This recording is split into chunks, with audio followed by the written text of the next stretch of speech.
اہل سنت کے نزدیک سب سے افضل کون؟ ترتیب افضلیت، سلسلہ تفضیل۔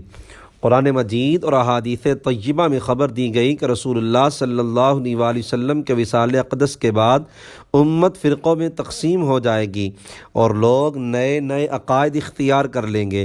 اس صورتحال میں صحیح عقیدہ پر استقامت اور حق کی پہچان کے لیے حکم دیا گیا کہ امت مسلمہ کی اکثریت عقائد کے حوالے سے ہمیشہ حق پر قائم رہے گی۔ چنانچہ مسلمانوں پر لازم ہے کہ اکثریت کے نظریات اختیار کریں اور فرقوں سے بچیں۔ یہ بھی واضح ہے کہ ہر دور میں امت مسلمہ کی اکثریت اہل سنت و جماعت ہی رہی اور رہے گی۔ اہل سنت و جماعت کا ہمیشہ سے اس بات پر اتفاق و اجماع ہے کہ نمبر 1، پوری مخلوق میں سب سے زیادہ قرب و فضیلت اور عزت و وجاہت ہمارے آقا کریم صلی اللہ علیہ وآلہ وسلم کو عطا ہوئی۔ آپ کے فضائل کو شمار کرنا اور آپ کی تعریف و توصیف کا حق ادا کرنا مخلوق کے بس میں نہیں۔ نمبر 2، رسول اللہ صلی اللہ علیہ وآلہ وسلم کے بعد دیگر انبیاء کرام علیہم الصلوات و تسلیمات کی فضیلت سب سے زیادہ ہے۔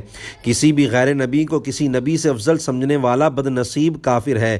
نمبر 3، انبیاء کرام کے بعد مقرب فرشتے علیہم الصلوات و تسلیم سب سے زیادہ معزز ہیں۔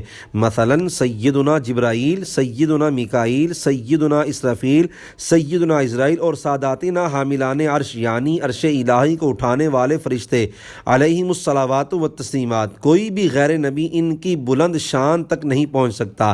نمبر 4، ان کے بعد بارگاہ الہی میں سب سے بڑا رتبہ سرور عالم صلی اللہ علیہ وآلہ وسلم کے خلفائے راشدین علیہم الرضوان کو ترتیب خلافت کے مطابق حاصل ہے، یعنی انبیاء کرام علیہم الصلوات و تسلیمات کے بعد انسانوں میں سب سے اونچا مقام خلیفہ اول سیدنا ابو بکر صدیق رضی اللہ تعالیٰ عنہ کا ہے، پھر خلیفہ ثانی سیدنا عمر فاروق رضی اللہ تعالیٰ عنہ کا، پھر خلیفہ ثالث سیدنا عثمان غنی رضی اللہ تعالیٰ عنہ کا، پھر خلیفہ رابع سیدنا علی مرتضی رضی اللہ تعالیٰ عنہ کا۔